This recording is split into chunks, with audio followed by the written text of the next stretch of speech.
నేడు తెలంగాణలో రక్షణ శాఖ మంత్రి రాజ్నాథ్ సింగ్ పర్యటించనున్నారు. మధ్యాహ్నం 12 గంటలకు బేగంపేట ఎయిర్పోర్టుకు చేరుకోనున్నారు రాజ్నాథ్. పలు అధికారిక కార్యక్రమాల్లో పాల్గొంటారు. డిఆర్డీఎల్లో పలు ప్రారంభోత్సవ కార్యక్రమాల్లో పాల్గొంటారు. సాయంత్రం 6:30 గంటలకు ఎయిర్ ఫోర్స్ అకాడమీలో అధికారులతో రాజ్నాథ్ ప్రత్యేకంగా భేటీ కానున్నారు. రాత్రికి ఎయిర్ ఫోర్స్ అకాడమీలోనే రాజ్నాథ్ సింగ్ బస చేయనున్నారు.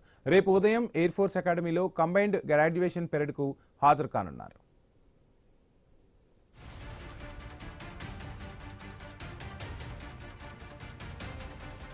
తెలంగాణలో నేడు రక్షణ మంత్రి రాజ్నాథ్ సింగ్ పర్యటించనున్నారు. మధ్యాహ్నం 12 గంటలకు బేగంపేట ఎయిర్పోర్టుకు చేరుకుంటారు. పలు అధికారిక కార్యక్రమాల్లో పాల్గొంటారు. డిఆర్డీఎల్లో పలు ప్రారంభోత్సవ కార్యక్రమాల్లో పాల్గొననున్నారు.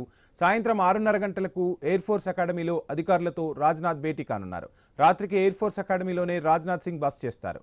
రేపు ఉదయం ఎయిర్ ఫోర్స్ అకాడమీలో కంబైన్డ్ గ్రాడ్యుయేషన్ పెరేడ్కు హాజరు కానున్నారు రక్షణ మంత్రి.